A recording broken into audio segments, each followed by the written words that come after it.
Welcome to the My Cow podcast, and my name's Shaun Balemi, and I've enjoyed over 20 years working with New Zealand farmers with dairy nutrition and cow health.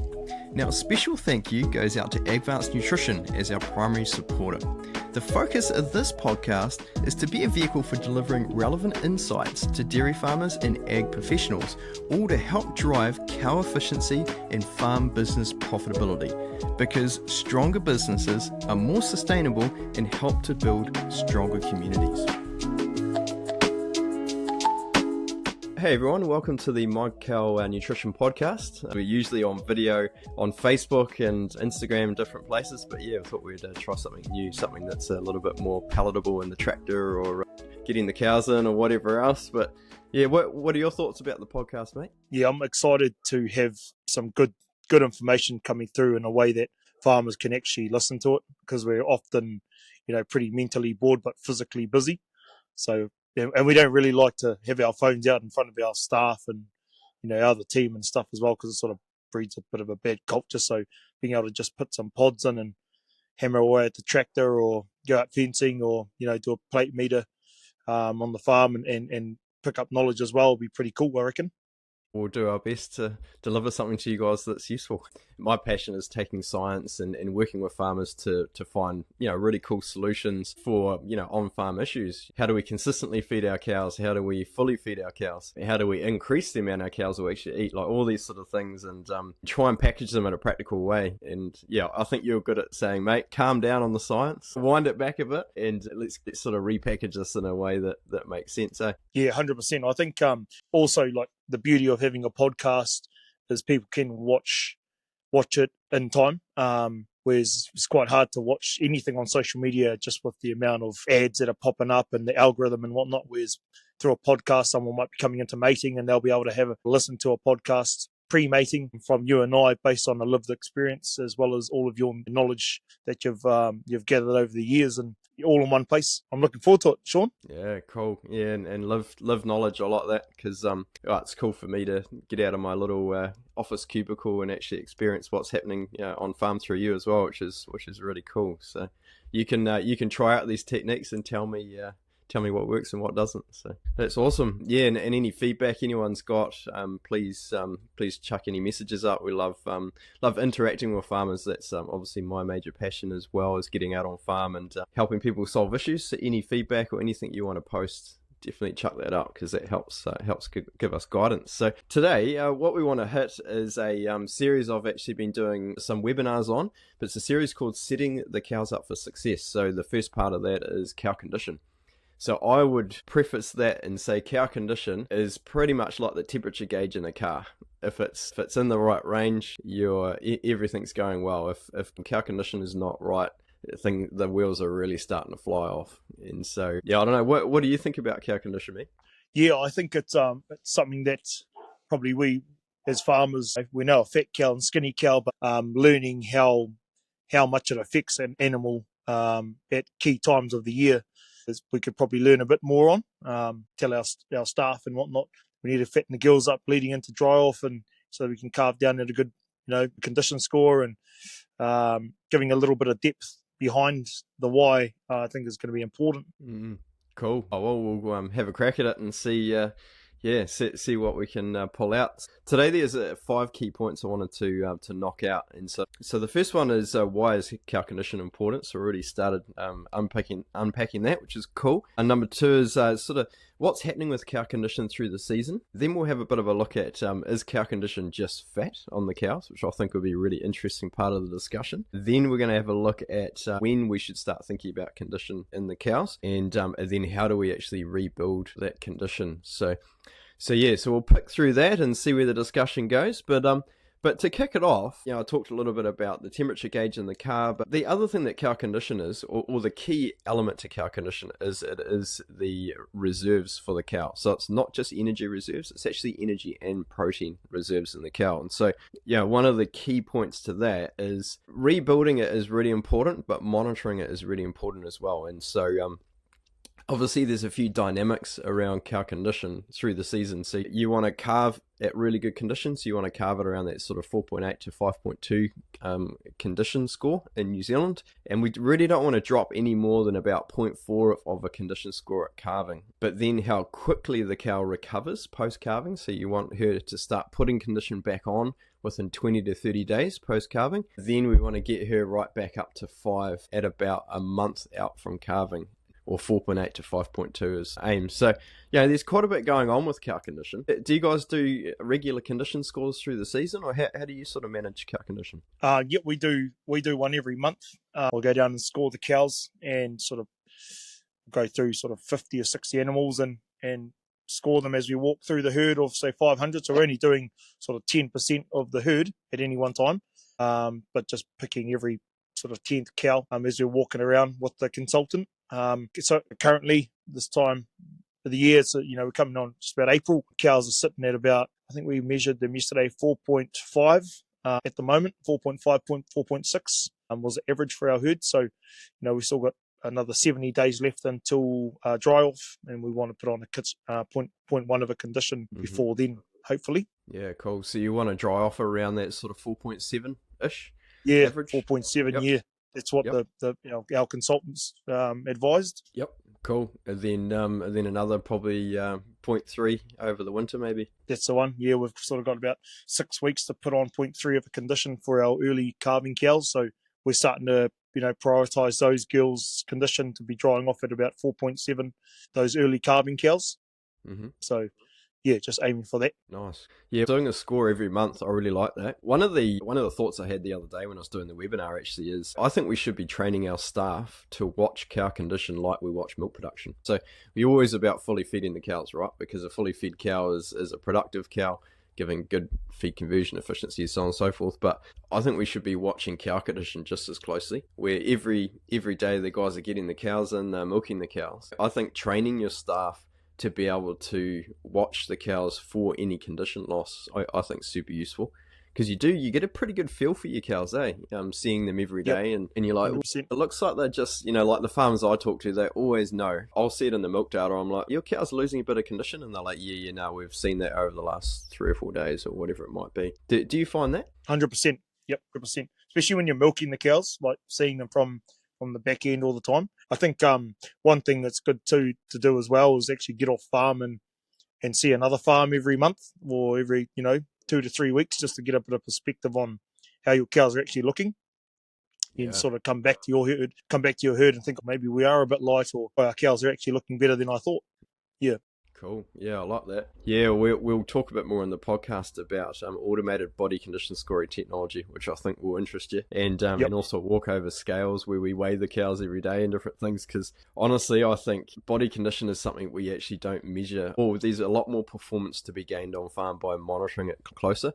Because it's one thing to achieve good average condition over the herd, but what's the range of condition in the herd? Yeah, 100%. And, are your 2 and 3 year olds lagging way behind and your mixed age doing really well? Like, there's so many different variables around condition. I think there's a lot of room to grow in that space. But yeah, I won't talk too much about that. I'll start getting a bit excited. But yeah, I think it's like literally having fat in the system. If you have a cold snap of weather come through, or the grass changes for a few weeks, it goes dry, or we just don't get sunlight, and so you have low protein. If you've got good reserves in the cow, it's like they can ride out the storm, if you know what I mean. Yeah, so you would have seen that on farm, years that you come in with good cow condition, they're just less sensitive to ups and downs. Yeah, 100%. I think there's a lot to unpack there. The experience that I've had this winter, cows for the first time since I've been contract milking, we lost condition through winter. We lost 0.1, 0.2 of a condition score through June, July, and it was just due to poor feed nutrition, just energy levels in our feed, a real high fiber feed, and not having any other options to bringing different types of feed in to make up for the lack of fiber, lack of protein in that feed. So cows lost condition, and so we were on a downward spiral coming into calving for the first time ever, and it didn't affect us as much as I thought it was going to, and so keen to download or get some thought on that as well, because I've always had cows putting on 0.2, 0.3 of a condition through June, July, through the dry period, and calving down in good condition, and sort of keen to understand how that has affected our excellent mating results this year, with the cows being in worse condition and having less feed than ever before, and how that's might have affected our pretty good mating results. Yeah. Like this is the cool thing about farming, right? Like you always say it's a hustle because it's never the same. Like one season to the next season, it's always changing. And sometimes you have a poorer winter and the cows don't have as much condition, but they still get in calf or they do really well the subsequent season. But this year we had a really slow start, and so the cows didn't really peak milk like they would have in the past. And That's so right. that also has an effect on the cow. Like if we're putting less pressure on the cow, milk production wise, so we're drawing less out of her, well, that's going to have an impact on mating and how quickly they cycle, and there's so many variables in there. But the research would say if you want to maximize peak milk and performance in early lactation, and also get the cows in calf, hitting that 4.8 to 5.2 body condition score is a really important part of that. Yep. But yeah, it is fascinating how you had such a good Yeah, 100%. I think that's a cool thing about, a podcast like this, is the practicality of farming really challenges the science. And we're all here to try and win for next year and learn from each other. And, some things that are supposed to work or not supposed to work end up working better than we expected. And I think that's the cool thing about a podcast like this, is we're living with a live farm that has all the same challenges as every other farm.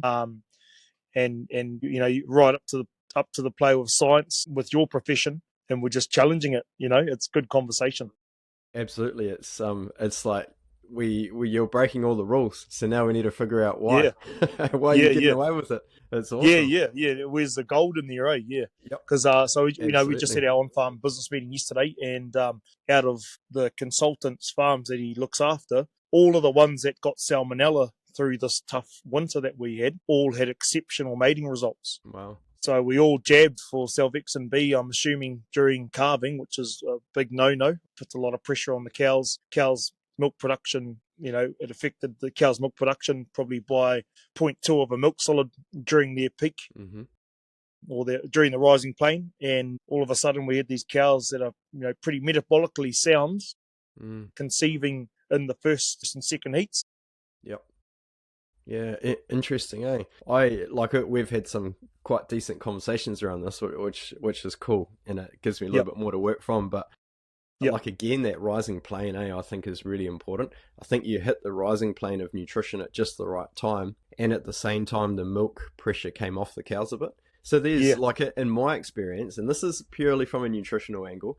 This is outside of picking your cows really well and using your collar data really well for mating and that sort of thing, is these sort of two key elements. And this is a little bit outside of this podcast, but it's still fun. The two key elements to repro is the nutritional aspect. So overfeeding your cows in terms of quality feed versus reducing the milk production pressure on the cows. And so you can keep your cows once a day for longer, reduce the pressure on the cows, and that way get more cows in calf. Or you can push hard at the nutritional end and overfeed your cows, so you're forcing some overflow of nutrition from milk production into body condition, if that makes sense. And so you're probably in the second camp for this season, which is really cool. Where I'd love to see all farmers is probably in the first camp, where they get the cows in calf really well, but they're pushing that 110 to 120% of live weight in terms of milk production. So they're doing that 550 a cow or whatever it might be based on your live weight. So yeah, that's my 2 cents worth on that anyway. Feel free to disagree. Oh no, it's a good conversation, eh? And I mean, we can go through the numbers as to like getting more cows in calf producing less milk, compared to having a lower 6-week in calf rate with cows that are pumping. What's better? More cows early producing less, or less cows early producing more? Yeah. And sometimes both. I had one of my farms, we worked really hard on nutrition over the winter this year. Cows recovered a lot quicker, and they're going to do 30 solids more per cow this year than they've ever done before on the farm, and they're going to have the best mating that they've ever had. So they're going to be under, it looks like we're going to be pretty bang on 10% empties, which in a herd doing 550 to 560 a cow. I'm it is pretty amazing stoked with that. And what were some of the things that that were going on during pre-mating for that farm? So protein was a big one we hit because we discovered that the cows were mobilizing or trying to suck too much energy out of fat and not enough out of protein because we had a shortage of protein in the cow. So this is actually part of today's discussion, which is awesome because we want to have a look at fat and protein and how those dynamics work together. But we figured out that if we feed the cows more protein through the dry period, they still will have the same condition at calving, but they're less likely to liver upset from mobilizing too much fat. And I'll explain that more as we go on. But that whole dynamic, it allowed us to do really good reasonably good peak milk. But the cows have milked really well. Feed conversion has been phenomenal. Like we haven't fed any more feed, but the cows have produced more this year, which is great. So it's a great result. But so we could actually segue off that because I've got my point number 3 here is condition just fat, which I think sort of throws the cat among the pigeons a bit. Because, until only a year or two ago, I wouldn't really think about muscle or protein in terms of cow condition. We're really just thinking about fat. Yeah. And so there's some really cool research now that is showing the difference between, or the different types of fat and where and how they're stored in the cow. And then also the flow or the metabolic flow of protein in the cow as well. And so when the cow calves, she obviously can't eat enough to meet her nutrient requirements for energy, but she can't eat enough to meet her requirements for protein either. So she mobilizes a whole lot of fat for energy, but she also mobilizes protein or amino acids from her muscle to meet her amino acid demand. And the great thing about amino acids or muscle is it actually can convert into energy as well via gluconeogenesis through the liver. The cool thing about that is, you would have heard of ketosis, fatty liver, all the issues that we experience in cows when we mobilize too much fat. Well, if we're mobilizing muscle, more muscle and a little bit less fat, the cow's less sensitive to those metabolic issues, and so they recover quicker post calving and they perform better. And that's the box that we ticked on this farm that I was talking about with feeding extra protein. So it's quite an interesting situation how it all works together. So basically, to answer the question, like cow condition is not just fat; it's fat and muscle. But how quickly we put weight on the cows has a massive impact on this as well, because we've got fat and we've got protein, but we've also got different types of fat in the cow as well. So you would have heard of your back fat, the fat that accumulates around the base of the tail, or subcutaneous fat, which is fat that sits under the skin of the cow. So that is generally termed as hard or harder fat. And so that takes longer to build in the cow. So building that very quickly over the winter can be quite hard to do. The second type of fat is called visceral fat. And so this is fat that accumulates around the heart, around the gastrointestinal tract, and around the uterus as well. So the organs of the cow. So this fat is easy come, easy go. So it's quick on, quick off. And so if you're feeding a really high sugar diet over the winter and you're putting on like a whole condition score, which looks really good, you get a lot of quick or visceral fat accumulating around the organs. And so basically with that type of fat, it is quite problematic in the cow, and I'll talk more about that soon. And then the third type of fat is the fat that actually accumulates in the muscle as well. And so we get a little bit of fat in the muscle. Which is always good to eat. Yeah, absolutely. Yeah. Like a Wagyu, similar to like a Wagyu fat. Yep, absolutely. Yeah, right. And different breeds are different, like definitely. So your dairy cows certainly have a lot less fat in the muscle than what some of your high-end beef breeds do. But nonetheless, it's fuel for the muscle, and fuel for the cow as well, which is really useful. So why those 3 different types of fat is important is we want more subcutaneous fat, so we want more back fat, more fat under the skin, because that's hard fat, and it basically causes less issues in the cow and the liver.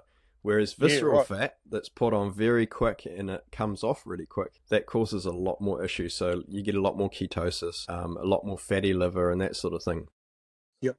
But the tricky thing is it's about 2 things. It's about time and it's about the diet. So if we put weight on the cows too quickly, then the cow will favor more visceral fat because it's fast and it's easy for her to build. So if there's a whole lot of energy being pushed into the cow, like fodder beat is always the best example. Yep. So you're trying to put a whole lot of weight on the cow really quickly. She's just going to apply it all into visceral fat. Yep. Or fast, soft fat.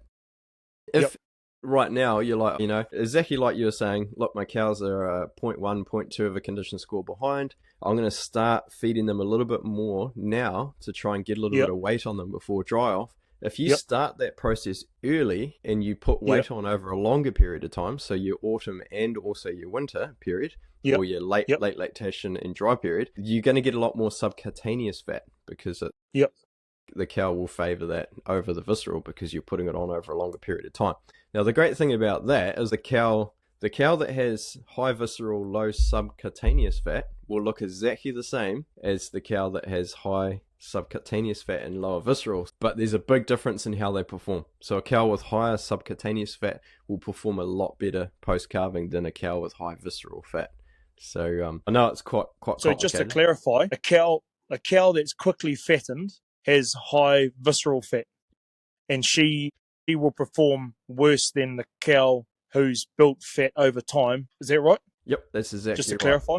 Cool. Yep. So the visceral fat that is built from the cow's diet it's like an overflow from the other fat stores. Is that right? So is it like because they're obviously building fat so quickly, and it goes to visceral fat because they can't, only a little bit can go into the other places. Is that how it works? Sure. This is a little bit where the science gets thin, but how I understand it is that if you're putting on condition very quickly, because it's going in fast, it's almost like having dirty fuel in the car. So the cow's smashing that fat on as visceral fat, but it's a little bit dirty. Whereas if she can put that fat on slower as subcutaneous fat, it's a much cleaner fuel and it burns a lot cleaner. And so if we're putting on weight very quickly, we have a little bit more dirty fuel in the cow. So when she burns it at calving, we get a lot more issues. So we get a lot more ketosis. Like metabolic issues and stuff like that. That's exactly right. Is that right?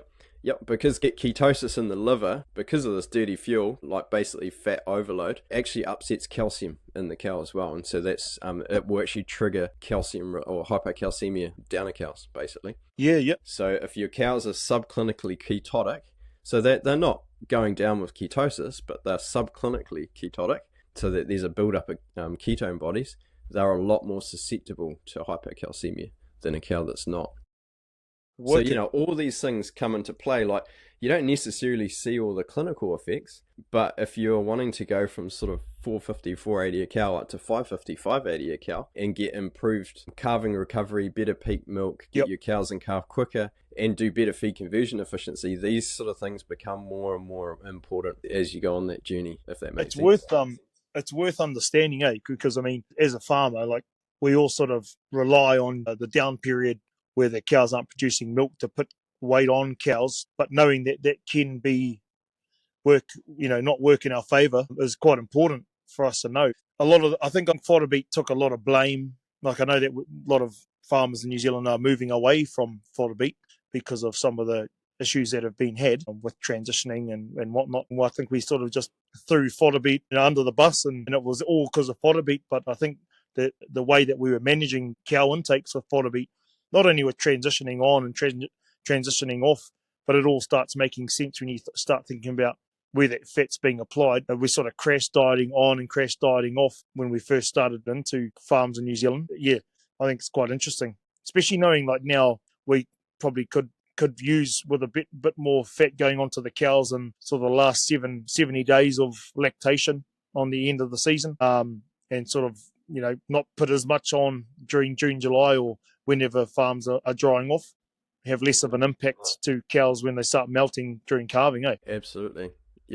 Yeah, it all sort of plays into the picture, and you're right, fodder beet sort of got a pretty bad rap there for a few different reasons. One, it's quite a tricky crop to manage, and phosphorus issues, that sort of thing. But it's funny because prior to fodder beet, a lot of farmers were calving under-conditioned cows, and that's a big issue as well. So, you might say, oh, fodder beet has caused a whole lot of issues. Well, some farms actually went really well because they were actually calving cows that were in adequate condition, whereas before they really struggled because on kale, especially really high yielding cow, it can be hard to put condition on cows. If we have a tough winter, like a wet cold winter, it can be pretty hard yakka. So if you weren't drying off in pretty close to optimal condition, 4.8, 4.9, you were struggling to get 0.2, 0.3 of a condition score on those cows. Yeah, So 100%. Like if I was to just take the clock back a bit to the previous season around calcium and magnesium, having it more readily available for the cows through the feed, I think that would have been rounded out a top season. And that was with the use of fodder beet and rapid fat addition to cows' condition over that June-July period. But it can be done well, It can be done well if you manage it properly. Yeah. Absolutely. Yeah, it's not about it's a pass or a fail, if you know what I mean. It's just about finding, as we get better at farming and work the systems more efficiently, the gaps in the system get smaller and smaller, eh? Yeah.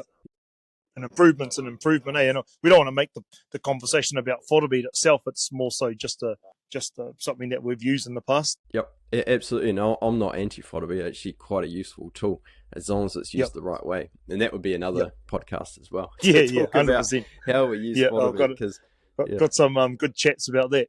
Yeah. I could imagine. So most people do actually have some quite cool stories about fodder beet, both good and bad. But yes, I guess it's about using the right tools. Another interesting thing is, like I talked a little bit about, farmers using cow over the winter and maybe struggling a little bit to actually get the cows up to optimum condition at calving. Like even things like palm kernel coming through now and more maize usage has made a significant difference to the ability of farmers to get weight on cows during the autumn, or during late lactation, I should say, because we do have quite a few split calvers out there now. Yep. And so, just getting, having those tools available, and so that we can put a quarter of a condition score on our cows before dry off, and actually really aim for a dry off that's actually quite close to like the condition that you want to calve in, if that makes sense. And that's making a huge difference, because if you're within 0.2 of a condition score of where you want to calve, that just takes the pressure off over the winter. If you're a little 100%. Bit shorter feed, we get really crap weather come through. There's inconsistency in the feeding, which is hard over the winter, especially with larger groups. It just means that the chances of success are a lot higher when we hit that calving period. And I touched on it before, but not just hitting the average condition score where you want it, hitting the range of condition where you want it. So I'd actually rather the cows be slightly lighter or slightly over conditioned, but have a less of a spread of condition over the herd, because it actually makes them a lot easier to manage. It's really hard to manage, 15-20% of the herd over conditioned and 15-20% of the herd under conditioned. And that's probably quite normal. Yeah, I think a lot of the 5 and 10%ers come in that first 2 weeks of dry off. You can notice those 5 or 10% of animals that aren't doing that well, and we probably, through lack of men on the ground during that period, people have, had a tough season, might be moving to a new farm, induction, all that sort of stuff. We can quickly move from just feeding the cows as a job, opposed to watching animal health during that first 2 weeks of June. Farmers, hand over from contract milkers, share milkers, new managers moving to farms, animal health is not on the radar in that first 2 weeks of June. It's more getting your family settled, getting kids into new schools, learning how your new workers move and operate, and health and safety, inductions on farm, all that sort of stuff. And we want to try and spend as little or minimal time in the paddock with the cows as possible, because there's so much admin to get done with onboarding. And those first 2 weeks is where you notice those cows that aren't transitioning onto the feed. They might be standing back. You would normally have the manpower to go in there, draft out 15 animals, but they're on the mud, way down the back of the paddock. You might have 8 mobs on crop, and 3 of those cows in each mob are looking a bit off, but we don't grab them, because of everything else that's going on. And we hope that they do a bit better, and they get to a point where they're that hungry that they actually go and keep eating, and then they push through. But they might be sort of 3 or 4 weeks behind in terms of putting on weight like the rest of the herd. And then we come down to calving, and we've got these animals that have been checked for that first 2 weeks of transition, but at least everyone's onboarded onto the farm. There's been no health and safety issues, I think there's a lot to unpack there. But for those farmers that keep the same team, aren't moving farm, I think that's where those 5%ers and 10%ers are cleaned up quickly, because we're not worrying about all the admin side of onboarding and moving. Yes. Yeah, absolutely. Yeah, and it comes down to just how much time resource you have, eh? And Yeah, and 100%. I guess if you know you're moving, that's probably where it's ideal to have that bit more condition on the cows at dry off. That way, it's just one less thing you have to sort of you have to be, if the cows dry off at a large range of condition and a bit under condition, well then you've got a fair amount of work ahead of you over the dry Yeah, period. 100%. Yep, Mm. 100%. And like lameness, say like we should be starting to, like, 70 days out from dry off, we should be starting to think about getting all our lame cows right and minimizing any more from coming in, whether that means drying off or whatever it may be, because those end up being those 5%ers, Yep. of your herd. Absolutely. Yep. Yeah, it's about sort of trying to eliminate that variation, like all those variables, I guess, in the system, especially if you got 1,000 cows. Yeah, the more uniform everything, then definitely the more successful. Yeah. Well, I'd be quite keen to just round off or finish off the discussion around talking about the second element. So we talked quite a bit about time, building condition really quickly in the cows versus building condition over a longer period. So over, maybe late lactation and then also through the dry period. So that second element is the nutritional element. And this is sort of why I was a little bit picking on fodder beet, because it makes it really easy to explain what I'm trying to talk about. And when we're talking about building less ideal visceral fat versus ideal subcutaneous fat. And so alongside time, the fermentability of energy, so how available the energy is to the cow, has a big impact on the type of fat that she will build. So if you feed the cow lollies or really, really highly available energy, starch is another one.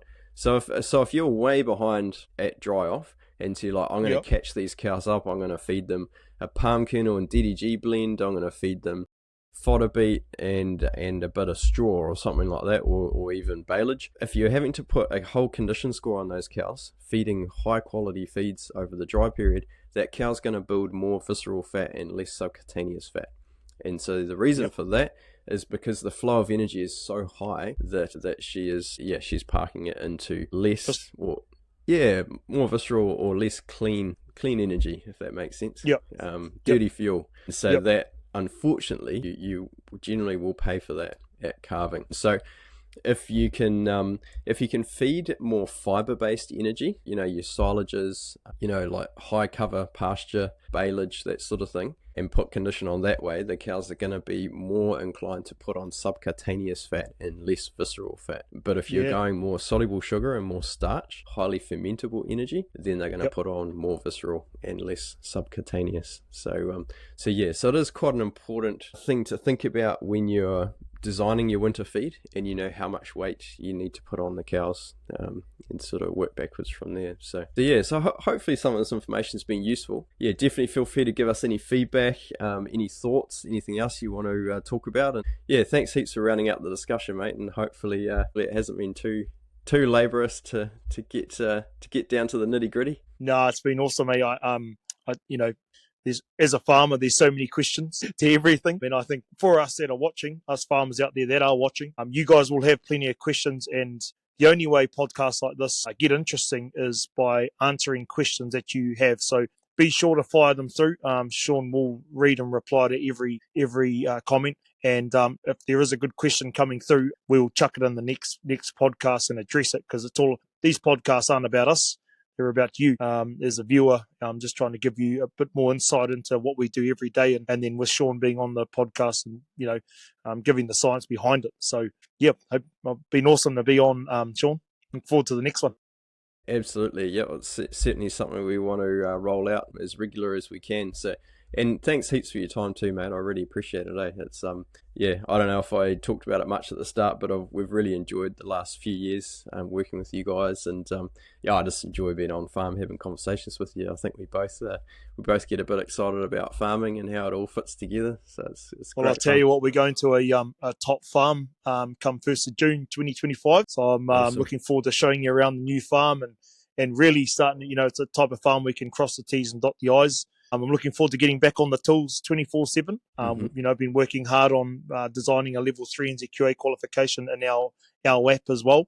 and it's been like a 5-year project. And it's complete, ready to Awesome. roll out now, so I can get back to doing what I actually love, which is just farming.